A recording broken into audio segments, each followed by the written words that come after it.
Hi and welcome to another Tabitha's Glass Emporium. It's been a while. We've had a very busy time here. And we've also got our new studio space, which we will be moving to in about a month or so, which is very exciting. And I will show it all to you very soon. But in the meantime, let's look at this, which is my new project. I had this idea of, I love kind of the areas in the oceans where you get these long pieces of seaweed that drift up through the oceans.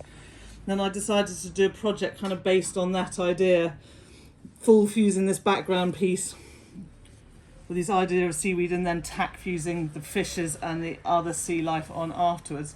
So today I'm going to show you how to make this. So unfortunately guys, I managed to lose the bit of filming I did for the beginning of this project, so I'm going to kind of rough it out again. So the first thing you need to do is to cut some strips of green glass. Now this is pea pod. I think in the project I use avocado. Whatever you've got, just a nice green that you like, that could be seaweed.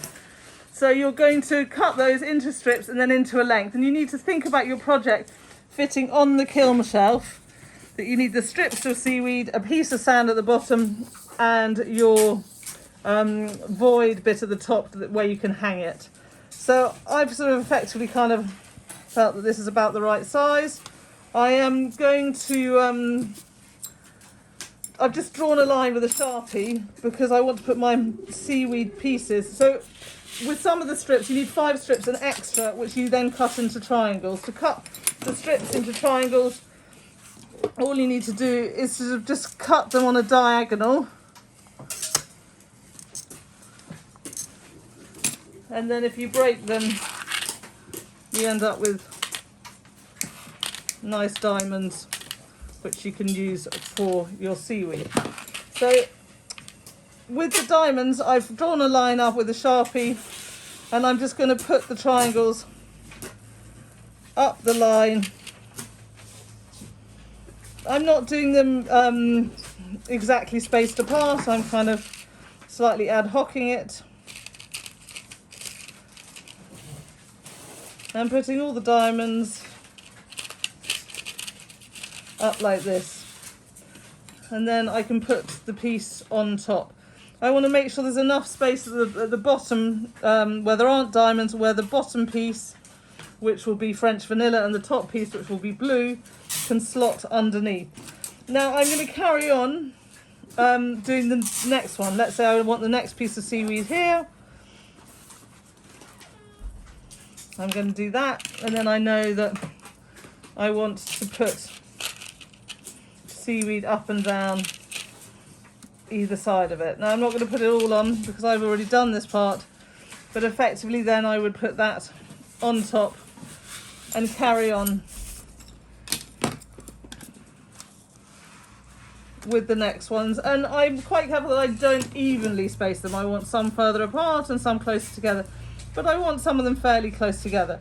So the reason why I'm doing this is that then I've got the size of the other pieces I need. So I now need to take a ruler and a Sharpie pen that's hopefully working slightly better than that one, and calculate how much I need. So let's say the triangles here were going out sort of here. I want a bit of space this side. So I would say my upright is going to go there and my upright is going to go there. So it's about 20 centimetres. So I'm going to need to cut a piece of French vanilla for the bottom, which will be 20 centimetres by 1 centimetre. And that will go along like that. Then I need another piece of blue at the top, which will also be 20 centimetres by 1 centimetre. Then I'm going to need a second piece of blue, 20 centimetres by 1 centimetre, which will go here.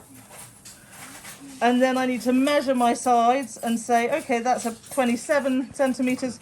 So I need another piece of blue, which will be 27 centimetres by 1, two other pieces of blue, which will be 20 centimetres by 1 centimetre. So you have 2 the same here, 27 centimetres, and 2 here, which will be 20 centimetres. And then 1 piece of French vanilla at the bottom, or cream, or whatever colour you want for your basically ocean floor. And that's the sort of idea of it, is just to give you this frame, but I can't give the frame sizes until I put this piece together to know exactly how big I want the frame.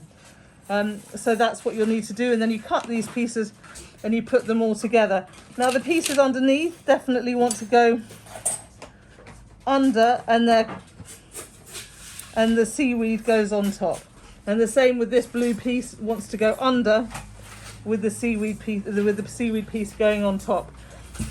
So, and then it will go into the kiln and be fired. Now I'm going to flip back to the first video I did when I did this, because I have it, and show it kind of in the kiln all put together. And I apologise, it's not quite as seamless, this video.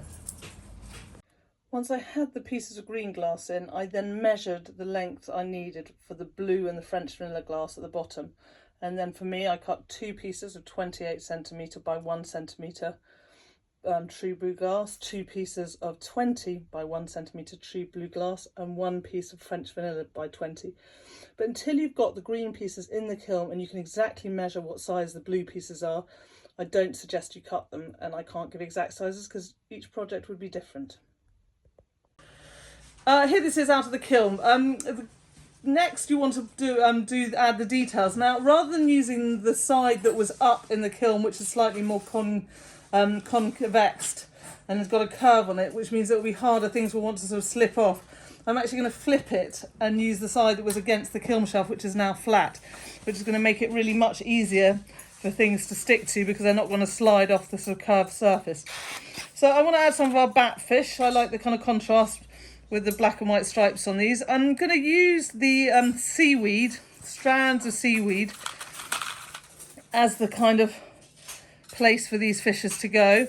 I mean, I can also, you know, put them down if they're big enough, and I think they might stick to the thing, if I can get them the right way up, that is. But I'm not sure that if I left that there it would stick, but we'll see. So just going to add some of these all over. I think you can stop, I'm going to add these. Okay. So now you can see I've also added some little goldie fish on here and these other fish, and now I want to kind of decorate the bottom. So I'm going to use some of our sea urchin anemone and our pink anemones, and maybe some starfish. And just sort of add these, and some scallop shells and other shells, and I'm going to kind of decorate the bottom. I'm going to think if I want to add anything kind of, this is like for my view is the top, and I could add a boat or something at the top, but I don't know. I quite like keeping it simple and it being about the fish, but I'll have a think and finish adding the murrine I want to add, and then to decide whether it's finished or I want to add some more.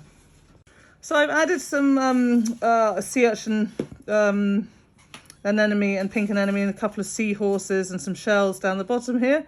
And now this will go in the kiln. It's going to have a long anneal. Again, guys, this is lots of layers. And to stop it breaking, it will be in there for a while. So it'll be a 3-hour anneal.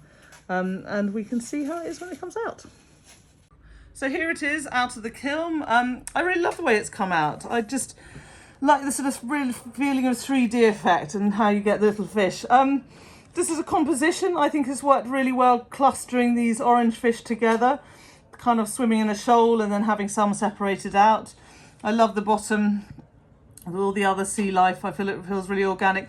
I didn't bother putting any fibre paper, and even this one slightly slid off the edge.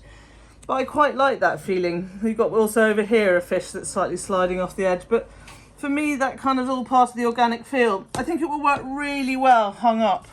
Let me just put it down again. You can just get a big piece of ribbon. All you need to do is loop it through, and you know, for everyone out there who finds it hard drilling or worries about all of those kind of things, then this is quite a good project doing these.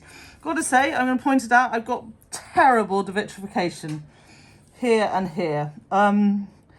If I want to, I'm going to have to think of sandblasting this off and putting it back in the kiln for a fire polish, because it's really, I don't know, I hope you can see that on the camera, it really is extraordinarily bad, and it must mean that I just didn't clean this well enough before I put it in the kiln, which just shows you what can happen when you leave your glass dirty and full fire it. But I think it's always good to share this with you, and so you can see it too and see that we all have it sometimes. But yeah, I am going to, for me, I have a sandblaster, so I'm going to sandblast these areas, the areas where you've got the kind of real scars, and then I'll put it back in for another tack fuse, on not a very light tack fuse. I only went to 720 anyway with this one because I like the texture and my kiln goes hot, but you just need to know your kiln, and I'll probably take it to another 720 again to do that. So anyway, I hope you've enjoyed this YouTube video and you'll try and make a few of these yourself. I can't wait to see what you come up with, and please, if you've liked this video, please subscribe.